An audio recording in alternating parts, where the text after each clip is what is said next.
وہ ابھی ابھی پاکستان پہنچی تھی اور باہر آئی تو گاڑی اس کی منتظر تھی۔ جیسے ہی گاڑی میں بیٹھی، گاڑی اپنی منزل کی طرف روانہ ہو گئی۔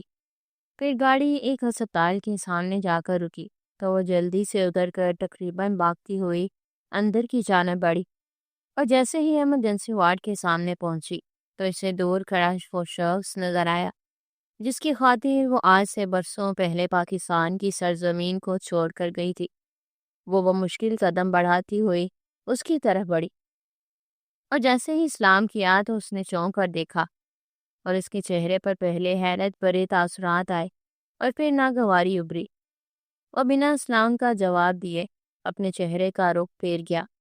دل اس کی بے رخی پر بہت دکھا، مگر وہ خود کو سنبھالتی ہوئی ایمرجنسی کی جانب بڑھی اور شیشے کے پار سے اس وجود کو دیکھا جو کہ اس کے لیے بڑی اہمیت رکھتا تھا۔ شیشے کے پار لیٹی ہوئی ثانیہ علی دکھائی دے رہی تھی۔ پھر ڈاکٹر کے آنے کے بعد وہ ان سے اجازت لے کر اندر داخل ہوئی، اور جیسے ہی جا کر پکارا تو ثانیہ نے آنکھیں کھول کر اسے دیکھا اور اس کی آنکھیں چھلکنے لگی۔ اس نے اپنا کانپتا ہوا ہاتھ اس کی طرف بڑھایا تو وہ جلدی سے اسے تھام گئی۔ منو، تم آ گئی؟ بہت انتظار کر رہی تھی میں تمہارا، وہ ٹوٹے پھوٹے الفاظ میں بولی تو منہا کی آنکھیں ضبط کے باوجود چھلک اٹھی تھی۔ مجھے تم سے کچھ کہنا ہے، اس سے پہلے کہ میرے سانسوں کی دوڑ ٹوٹ جائے، پلیز انکار مت کرنا۔ وہ اپنا ماسک ہٹاتے ہوئے آہستہ آہستہ بولنے لگی۔ ہاں بولو، میں سن رہی ہوں۔ وہ اپنی آنکھوں کی نمی کو ٹشو سے صاف کرتے ہوئے چہرے پر مسکراہٹ لا کر بولی، پلیز ابھی اور اسی وقت علی سے شادی کر لو۔ اس کی بات پر وہ پھٹی پھٹی نگاہوں سے اسے دیکھنے لگی، اور علی بھی اسے لب بھیج کر دیکھ رہا تھا، مگر وہ کچھ بولا نہیں تھا، جس کا مطلب یہ تھا کہ وہ اس بارے میں پہلے سے جانتا ہے۔ کیسی باتیں کر رہی ہو؟ میں ایسا کیسے کر سکتی ہوں؟ وہ تڑپ کر بولی، میں شاید بہت خود غرض بن رہی ہوں، لیکن میں تمہارے علاوہ کسی پہ بھروسہ نہیں کر سکتی۔ میرے دونوں بچوں کو تمہارے علاوہ کوئی ماں کا پیار نہیں دے پائے گا۔ میں جانتی ہوں تم انہیں مجھ سے زیادہ پیار کرو گی۔ وہ اس کے ہاتھ کو مضبوطی سے تھامے اکھڑتی سانسوں سے بولنے لگی، پلیز کچھ مت بولو، ابھی تمہیں آرام کرنے کی ضرورت ہے۔ وہ اس کے ماتھے پر اپنا ہاتھ رکھتے ہوئے نم لہجے میں بولی، نہیں، میں آرام ہی کر رہی ہوں اتنے دنوں سے، اور اس کے بعد تو میں نے ہمیشہ کے لیے آرام میں ہی چلے جانا ہے۔ سکون سے اپنی قبر میں تبھی سو پاؤں گی جب میں اپنے بچوں کے بارے میں مطمئن ہوں گی۔ پلیز میرے بچوں کی ماں بن جاؤ منو، ثانیہ نے کہا، اور اب کی بار اس کی آنکھوں سے آنسو گرنا شروع ہو چکے تھے۔ تم جیسا چاہو گی ویسا ہی ہوگا، منہا نے اس کا ہاتھ اپنے لبوں سے لگاتے ہوئے کہا۔ پھر ثانیہ کی خواہش پر اسی وقت نکاح خواہ کا انتظام کیا گیا تھا، اور اسپتال میں شاید وہ پہلی لڑکی تھی جو کہ اپنے شوہر کی شادی کروا رہی تھی۔ کچھ گھنٹوں میں ہی ثانیہ کی طبیعت مزید خراب ہونے لگی اور وہ غنودگی میں جا چکی تھی۔ وہ باہر بینچ پر آ کر مضطرب سے بیٹھ گئی، اور علی بے چین سا ادھر سے ادھر ٹہل رہا تھا۔ وہ اسے دیکھتے ہوئے اپنے اس ماضی کے بارے میں سوچنے لگی جس کو سوچتے آج بھی اسے درد سا ہونے لگتا تھا۔ وہ علی اور ثانیہ ایک ہی یونیورسٹی میں پڑھتے تھے۔ ثانیہ ان سے پہلی بار کالج میں ملی تھی، مگر وہ دونوں تو بچپن کے دوست بھی تھے اور کزن بھی۔ پھر ثانیہ اور علی کی دوستی کب محبت میں تبدیل ہونے لگی اسے بھی پتہ نہیں چلا، اور وہ جو ایک لاابالی سی لڑکی تھی وہ بھی علی کو چاہتی تھی، مگر کبھی بتانے کا موقع ہی نہیں ملا۔ اور علی کی محبت ثانیہ اس لیے بھی تھی کیونکہ ثانیہ مکمل ایک مشرقی لڑکی میں ڈلی ہوئی تھی، جبکہ وہ شرارتی قسم کے لڑکوں کے الجلول حلیے میں رہنے والی، یہاں تک کہ لڑکوں کی طرح کٹنگ کرواتی تھی، اپنے بالوں کو ذرا سا بڑھنے نہیں دینا۔ جس دن ان کا MBA مکمل ہوا اس دن ان کی فیئر ویل پارٹی تھی۔ وہ ہمیشہ کی طرح ٹراؤزر شرٹ میں ملبوس اپنے کانوں تک آتے بالوں کو پن سے سمیٹتی باہر نکلی تو شمسہ بیگم نے اسے سر سے پاؤں تک افسوس سے دیکھا۔ کبھی تو سدھر جاؤ مانو، لڑکیوں کے جیسا بیہیو کیا کرو، لڑکوں کو ایسی لڑکیاں بالکل پسند نہیں آتی، شمسہ بیگم نے کہا تو وہ منہ بنانے لگی۔ مجھے لڑکوں کو پسند بھی نہیں آنا۔ جس کو میں پسند ہوں نا مجھے اچھی طرح سے پتا ہے، اور اس کو میں ایسے ہی اچھی لگتی ہوں۔ وہ جلدی سے بولی، اللہ جانے تمہارا کیا ہوگا، اور علی بیچارے کا تو مت ہی پوچھو۔ سوچ سوچ کر ڈر لگتا ہے کہ وہ کیسے گزارا کرے گا ساری زندگی تمہارے ساتھ۔ اور ہاں، اپنی حرکتیں سدھار لو، کیونکہ میں شائستہ بھابھی سے بات کرنے والی ہوں تمہارے اور اس کے رشتے کی۔ وہ بولی تو منہا کا چہرہ جیسے خوشی سے کھل اٹھا تھا۔ سچ ماما؟ So sweet. وہ پیچھے سے انہیں ہگ کرتے ہوئے بولی، تو وہ بھی بے اختیار مسکرا دی تھی۔ کچھ دیر کے بعد علی نے اسے گھر سے پک کیا اور وہ لوگ پارٹی میں پہنچے تو سامنے سے ثانیہ آتی دکھائی دی، اور علی کی نگاہیں تو اس پر ٹک چکی تھی۔ وہ پاؤں تک آتی بلیک کلر کی فراک میں بہت حسین لگ رہی تھی۔ واو، ایسا لگ رہا ہے کہ آسمان سے کوئی پری اتر آئی ہے، علی نے اس کے پاس آتے ہی کہا تو وہ شرما گئی۔ پھر علی نے اس کا ہاتھ تھاما اور آگے بڑھ گیا۔ وہ پیچھے کھڑی جیسے سن سی پڑ گئی تھی، اور اسے پہلی بار ادراک ہوا کہ ان دونوں کے درمیان صرف دوستی نہیں، کچھ اور بھی ہے۔ وہ اپنے دل کو سنبھالتی ہوئی آگے بڑھی اور اپنے دوستوں سے باتیں کرنے لگی، مگر اس کی نگاہیں تو علی اور ثانیہ کو ہی تلاش کر رہی تھی، جو کہ اچانک سے پارٹی سے غائب ہو چکے تھے۔ پھر وہ ان کو ڈھونڈتی ہوئی وہاں بنے ہوئے سوئمنگ پول ایریا میں آئی تو جیسے سامنے کا منظر دیکھ کر ٹھٹک گئی۔ وہ دونوں وہاں پر کپل ڈانس کر رہے تھے اور ارد گرد سے بالکل بیگانہ تھے۔ پھر علی گھٹنوں کے بل زمین پر بیٹھا اور اس نے اپنی پاکٹ سے رنگ نکال کر ثانیہ کی طرح بڑھاتے ہوئے اسے پرپوز کیا، تو ثانیہ نے مسکراتے ہوئے اپنا ہاتھ اس کے ہاتھ میں دے دیا، اور یہ دیکھ کر منہا کے اوپر تو جیسے ساتوں آسمان ٹوٹ پڑے تھے۔ وہ الٹے پاؤں وہاں سے پلٹی اور دوڑتی ہوئی وہاں سے نکلتی چلی گئی۔ باہر نکل کر وہ پارکنگ ایریا میں آ کر اپنی گاڑی سے ٹیک لگائے پھوٹ پھوٹ کر رو دی، مگر پھر وہ خود کو سنبھالتی ہوئی جلدی سے گاڑی میں بیٹھی اور گھر کے لیے نکل آئی۔ جیسے ہی وہ گھر پہنچی تو شمسہ بیگم لاؤنج میں ہی بیٹھی اپنی کسی بزنس میٹنگ کے بارے میں اپنے مینیجر سے ڈسکس کر رہی تھی، اور اس کی حالت دیکھ کر وہ چونک گئی۔ وہ بنا کچھ بولے اپنے کمرے میں چلی آئی تھی۔ وہ تکیے میں سر دیے ہچکیوں سے رو رہی تھی کہ تبھی شمسہ بیگم کا ہاتھ اس کے بالوں میں ٹہرا۔ کیا ہوا میرے بچے کو؟ علی نے کچھ کہا کیا؟ اتنا پوچھنے کی دیر تھی وہ مزید ہچکیوں سے رونے لگی، اور شمسہ بیگم اس کے لیے رونے پر گھبرا سی گئی تھی۔ کیا ہوا میری جان؟ شمسہ بیگم نے پوچھا تو وہ روتے ہوئے اٹھ کر ان کے گلے لگ کر انہیں سب بتاتی چلی گئی۔ وہ ساکل سی جیسے سن رہی تھی، پھر ان کے چہرے پر اور بڑے تاثرات آئے۔ بچہ، اب تمہیں خود کو سنبھالنا ہوگا، وہ تمہارا نہیں ہو سکتا میری جان۔ اگر ہم زبردستی سے رشتہ کریں گے تو وہ اس رشتے کو دل سے نہیں نبھا پائے گا، اور تمہاری حالت میری جیسی ہو جائے گی۔ جیسے میں اور تمہارے بابا آج ایک دوسرے سے الگ ہیں، ہم لوگ ایک دوسرے کے نکاح میں ہونے کے باوجود ایک دوسرے سے بات تک نہیں کر پاتے، اور انہوں نے وہاں اپنی پسند سے شادی کر لی، اور ایک وقت آئے گا وہ بھی اس طرح کر بیٹھے گا۔ میں اپنی بیٹی کا نصیب اپنے جیسا نہیں بناؤں گی، اور ویسے بھی جس کی محبت جو بھی ہو، ہمیں ان کی محبت کے درمیان نہیں آنا چاہیے۔ ہمیں محبت کی بد دعا نہیں لینی چاہیے میری جان، شمسہ بیگم نے اسے سمجھاتے ہوئے کہا۔ ماما، مجھے یہاں سے جانا ہے، میں یہاں نہیں رہ سکتی۔ میں ان دونوں کو ایک ساتھ اگر دیکھوں گی تو مر جاؤں گی، وہ ہچکیوں کے درمیان بولی۔ بالکل میرا بچہ، تم خود کو سنبھالو اور میں تمہارا باہر جانے کا انتظام کرتی ہوں۔ تم اپنے ڈیڈ کے پاس جا رہی ہو اور ان کے پاس رہو گی، اور مجھے یقین ہے میرا بچہ خود کو سنبھالے گا، شمسہ بیگم نے کہا، اور پھر اسے سلا کر وہ اپنے کمرے کی جانب بڑھ گئی۔ مگر وہ سوئی کہاں، وہ تو بس سوتی ہوئی بنی تھی۔ پوری رات اس نے روتے ہوئے گزاری تھی، اور اگلی صبح وہ خود کو سنبھال چکی تھی۔ وہ ہمیشہ سے اتنی ہی مضبوط تھی، اور اس نے خود کو اپنے خول میں سمیٹ لیا تھا۔ شمسہ بیگم نے اس کے باہر جانے کا انتظام کر دیا تھا، اور جس دن ثانیہ اور علی کی شادی تھی اسی دن وہ ملک چھوڑ کر جانے والی تھی۔ شمسہ بیگم ثانیہ اور علی کی شادی پر پہنچی تو علی حیرانی سے انہیں دیکھنے لگا۔ پھوپھو، یہ آپ کی لاڈلی کہاں ہے؟ پتہ ہے پچھلے 10 دنوں میں نے اسے دیکھا تک نہیں ہے۔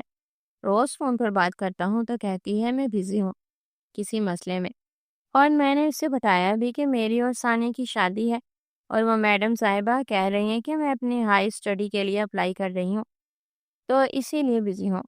اب اس کا کیا ارادہ ہے اور کہاں ہے مجھے نظر نہیں آ رہی، علی نے ان کے پیچھے دیکھتے ہوئے سوال کیا۔ اس کے بعد پر شمسہ بیگم نے بمشکل اپنے چہرے پر مسکراہٹ سجائی۔ ہاں بس وہ اس کی ٹکٹ کنفرم ہوئی تو وہ ابھی اسی وقت لندن کے لیے جانے والی ہے، میں اسے ایئرپورٹ چھوڑ کر سیدھی شادی پر آئی ہوں۔ شمسہ بیگم کی بات پر علی اور ثانیہ نے بے یقینی سے انہیں دیکھا۔ یہ آپ کیا کہہ رہی ہیں؟ مجھے بتائے کیوں نہیں؟ وہ ایسے مجھ سے ملے بغیر کیسے جا سکتی ہے؟ اسے تو میں چھوڑ دوں۔ نہیں، میں اسی وقت جا رہا ہوں ایئرپورٹ، وہ تڑپ کر بولا تھا۔ پھر شمسہ بیگم کے لاکھ سمجھانے کے باوجود ثانیہ اور وہ ایئرپورٹ کے لیے نکل گئے تھے، اور وہاں پہنچے تو تب تک منہا بورڈنگ پاس کر کے وہاں سے جا چکی تھی۔ علی نے وہاں جا کر ان لوگوں کی منت سماجت کی کہ ایک بار منہا سے ملنے دیا جائے، اور وہاں مائک پر اس نے منہا کو پکارا بھی، مگر منہا سننے کے باوجود اگنور کرتی ہے، اپنی منزل کی طرف روانہ ہو گئی، کیونکہ وہ جانتی تھی کہ اگر وہ علی سے ملی تو اپنا ضبط کھو بیٹھے گی۔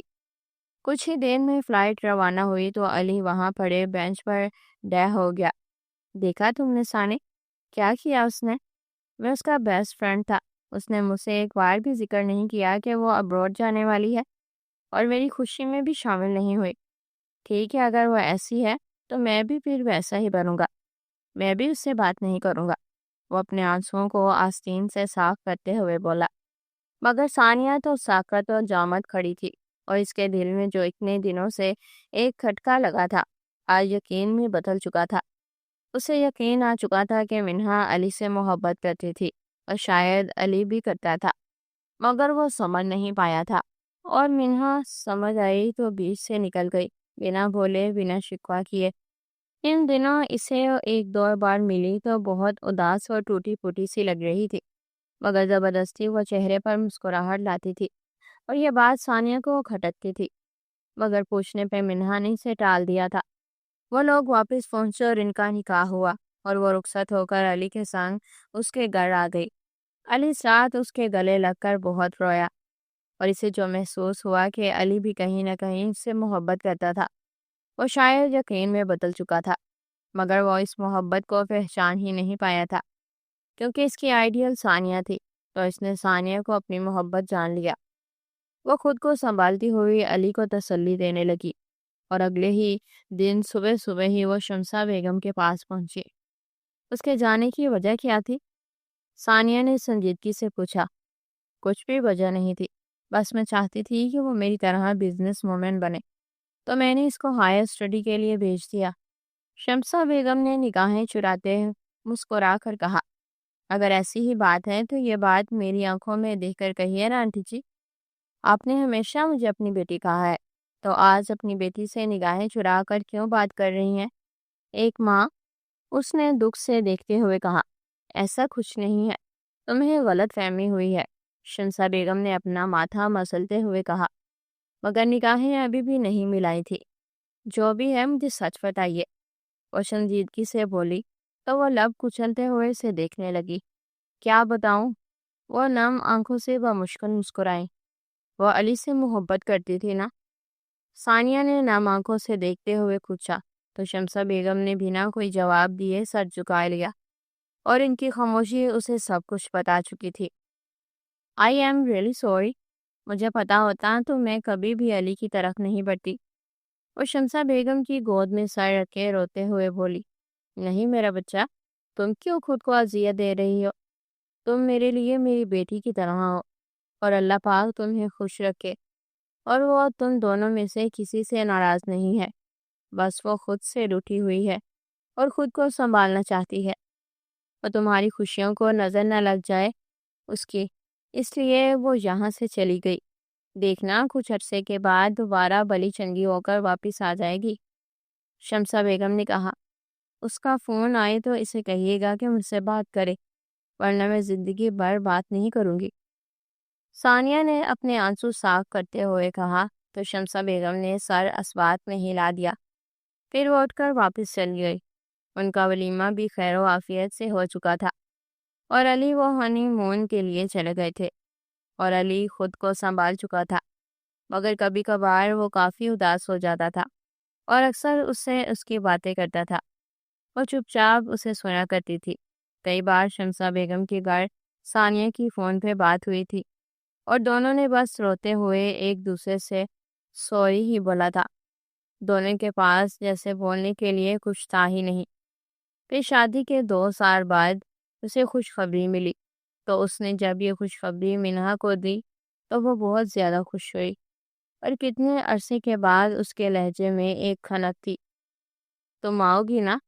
ثانیہ نے پوچھا تو وہ چپ ہو گئی۔ ہاں، وہ بس کچھ عرصے تک آؤں گی۔ اس نے بات کو ٹال دیا۔ پھر وہ عرصہ کبھی نہیں آیا۔ اللہ پاک نے اسے 2 جڑواں بچوں سے نوازا۔ وہ واپس نہیں آئی، بلکہ اپنی طرف سے یہاں کافی زیادہ گفٹس بھیجے، جو اسے شمشا بیگم کے ذریعے معلوم ہوا کہ علی نے باہر پھنکوا دیے تھے، جس کے بعد پھر اس نے کبھی رابطہ نہیں کیا۔ اور پھر آج سے 1 ہفتہ پہلے اسے ثانیہ نے ایک ای میل کی، جس میں اس نے اپنے بلڈ کینسر کا ذکر کرتے ہوئے اسے پاکستان آنے کو کہا۔ وہ یہ سنتے ہی جیسے پاگل ہو چکی تھی، اور ثانیہ کی خبر گیری کے لیے وہ آج پاکستان آئی، مگر ثانیہ نے اس کا نکاح ہی کر دیا، اس شخص سے جو اب اس کی شکل تک دیکھنا پسند نہیں کرتا تھا۔ ڈاکٹر کی آواز پر وہ ماضی سے حال میں واپس آئی۔ I am sorry mister Ali, she is no more, doctor نے کہا تو علی نے قرب سے آنکھیں میچ لی، اور وہیں منہا نے پاس دیوار کا سہارا لیتے ہوئے اپنے منہ پہ ہاتھ رکھتے اپنی چیخوں کا گلا گھونٹا۔ پھر کچھ دیر کے بعد وہ لوگ ثانیہ کی میت لے کر گھر پہنچے، تو جیسے آغا مینشن میں کوحرام ہی مچ گیا تھا۔ وہ ساکت و جامد سی بس ثانیہ کے مردہ وجود کو دیکھ رہی تھی، اور اب سے تب تک کا ایک ایک منظر اس کی آنکھوں کے سامنے لہرا رہا تھا۔ اس کے سامنے وہی ہستی مسکراتی اس کی بیسٹ فرینڈ ثانیہ آ رہی تھی، اور اس کی آنکھ سے ایک آنسو نہیں ٹپک رہا تھا، بس اس کی چارپائی کے ساتھ بیٹھی اسے دیکھے جا رہی تھی۔ شمسہ بیگم اور علی کی والدہ نفیسہ بیگم نے اسے رلانے کی کوشش بھی کی، مگر اس کے احساسات جیسے منجمد ہو چکے تھے۔ پھر جب ثانیہ کی میت کو اٹھایا گیا تو وہ تیوری ہو کر گری اور پھر بے ہوش ہوتی چلی گئی۔ جب اسے ہوش آیا تو وہ شمسہ بیگم کے گلے لگ کر تڑپ تڑپ کر رو دی۔ ماما، میری نظر لگ گئی ہے، اسے میں نے یہ نہیں چاہا تھا ایسا، میں نے تو اسے ہمیشہ زندگی کی دعا دی تھی ماما۔ وہ شمسہ بیگم کے گلے لگی تڑپ تڑپ کر رو دی۔ اس کی حالت پر شمسہ بیگم اور نفیسہ بھی رو دی تھی۔ بس کرو میری جان، ہم جانتے ہیں وہ اتنی ہی عمر لکھوا کر آئی تھی، اب تمہیں خود کو سنبھال کر اور اس کے بچوں کو اور علی کو سنبھالنا ہوگا، نفیسہ بیگم نے کہا تو وہ ایک دم چونکی۔ حسن حسین کہاں ہیں؟ اس نے تڑپ کر پوچھا۔ پھر وہ تیزی سے اٹھی اور بھاگتی ہوئی علی کے کمرے کی جانب بڑھی، تو بچے وہاں زمین پر کھلونوں کے ساتھ کھیل رہے تھے۔ وہ 2.25 سال کے بچے یہ بات جانتے ہی نہیں تھے کہ ان کی ماں اس دنیا سے جا چکی ہے۔ وہ انہیں اپنے سینے سے لگائے تڑپ تڑپ کر رو دی۔ بچے افطار کے لیے تیار نہیں تھے اور وہ بھی رونے لگے۔ پھر وہ خود کو سنبھالتے ہوئے انہیں چپ کرواتی بیڈ پر لے آئی، اور کچھ دیر کے بعد وہ اسے فری ہو چکے تھے۔ تھوڑی دیر گزری تو علی کمرے میں داخل ہوا۔ منہا نے سر اٹھا کر اسے دیکھا۔ بڑی ہوئی شیو اور سرخ آنکھیں اس کے دل کا حال بیان کر رہی تھی۔ اس نے پاس آ کر اپنے دونوں بچوں کو باری باری چومتے ہوئے اپنے ساتھ لگایا۔ پھر وہ فریش ہونے چلا گیا اور منہا بچوں کو سلانے لگی۔ کچھ ہی دیر میں بچے سو چکے تھے اور منہا کو بھی تھکاوٹ کافی زیادہ تھی، اور وہ ان دونوں کے ساتھ لیٹی سو چکی تھی۔ علی فریش ہو کر باہر نکلا اور بیڈ پر لیٹی منہا کو دیکھ کر ایک دم ٹھٹک گیا۔ پھر چلتا ہوا پاس آیا اور اس کے چہرے کو دیکھنے لگا، جس کو دیکھنے کے لیے وہ 5 برس سے ترس رہا تھا۔ کتنا بدل چکی تھی وہ۔ حجاب میں مکیل چہرہ اسے بہت سوبر اور سنجیدہ بنا رہا تھا۔ کہاں وہ ایک لاؤ والی سی منہا شاہ اور کہاں ایک بزنس وومن جو آج اپنے ڈیڈ کے ساتھ ان کا بزنس سنبھالتی تھی۔ اور سر جھٹک کر صوفے کی جانب بڑھ گیا۔ پھر 1 مہینہ گزر چکا تھا۔ روز کی وہی روٹین تھی، دونوں ایک دوسرے سے بات تک بھی نہیں کرتے تھے۔ ایک دن صبح علی کی آنکھ اپنے چہرے پر پانی کی چھینٹوں سے کھلی۔ اس نے جیسے ہی اپنی آنکھوں کو مسلتے ہوئے گردن گھمائی تو ایک دم سے تھم سا گیا۔ منہا اپنے کمر تک آتے بالوں کو ٹاول سے رگڑ رہی تھی۔ اس کے بال اتنے خوبصورت تھے کہ وہ چاہ کر بھی نگاہیں ہٹا نہیں پایا تھا۔ وہ بالکل سادہ سی شفون کی ساڑی میں ملبوس تھی، اور ساڑی کو اس قدر اچھے انداز سے کیری کیا تھا جیسے کوئی بہت بڑی ماہر ہو۔ وہ واقعی بہت بدل چکی تھی۔ کہاں ٹراؤزر شرٹ پہننے والی اور لڑکوں کی طرح بال رکھنے والی منہا، اور کہاں اس وقت ساڑی میں ملبوس لمبے بالوں کو سلجھاتی منہا۔ وہ اس کی نگاہوں کے ارتکاز سے مڑی تو علی نے نگاہیں پھیر لی۔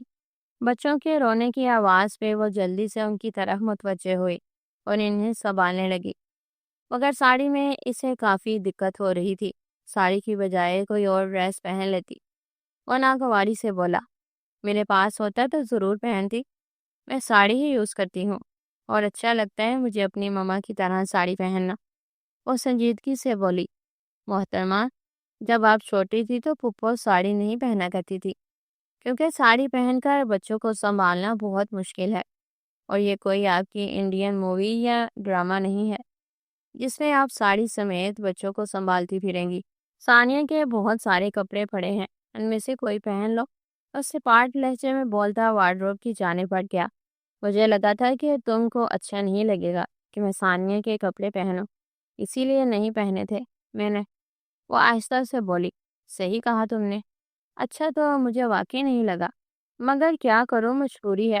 تم نے تو ویسے بھی ثانیہ کے بچے، شوہر، اس کے کمرے سب پر قبضہ تو کر لیا، اب اس کے کپڑے پہن لوگی تو کیا بڑی بات ہے۔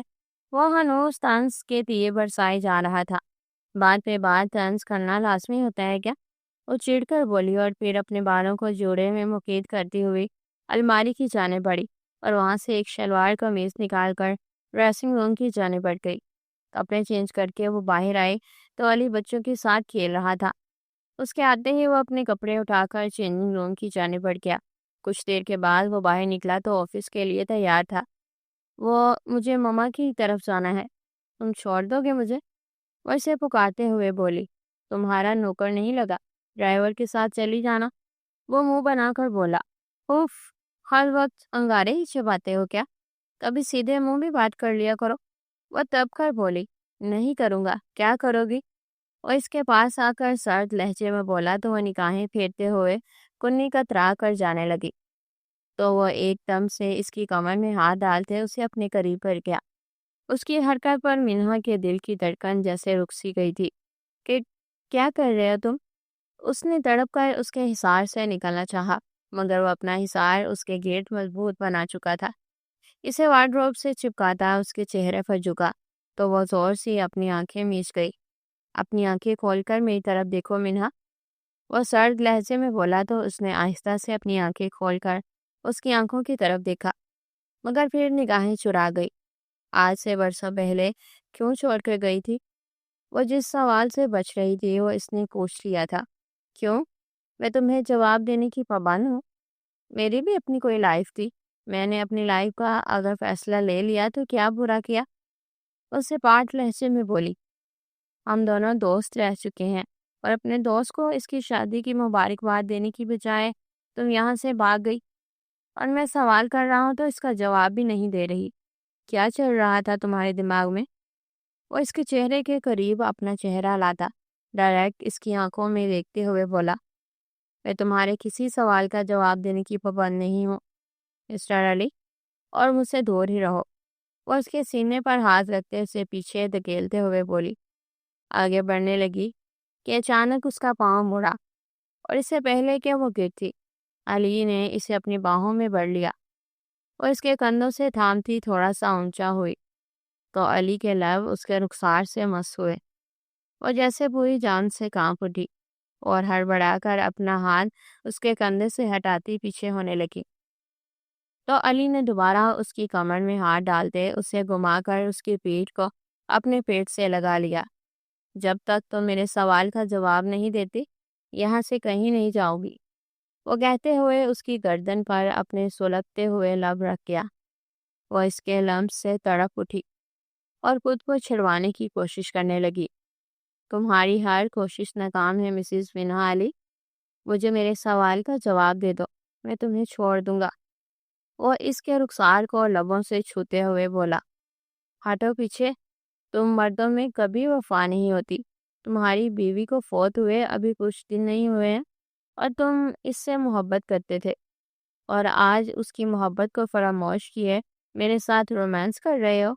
وہ غصے سے بولی تو علی کی گرفت ڈھیلی ہو گئی اور وہ اسے چھوڑتا پیچھے ہوا اور پھر لمبے لمبے ڈنگ بڑھتا وہاں سے نکلتا چلا گیا۔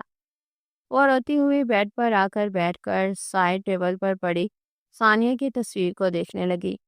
میں نہیں تمہاری جگہ لینا چاہتی، پلیز آئی ایم سوری۔ اور اس کی تصویر کو گلے سے لگائے روتے ہوئے بولی۔ پھر دروازہ نوک ہونے پر وہ جلدی سے آنسو صاف کرتے ہوئے دروازے کے پاس آئی۔ وہ بڑی بیگم صاحبہ آپ کو بلا رہی ہیں، وہ کہہ رہی ہیں کہ بچوں کو لے کر آ جائیں، ناشتہ کر لیں۔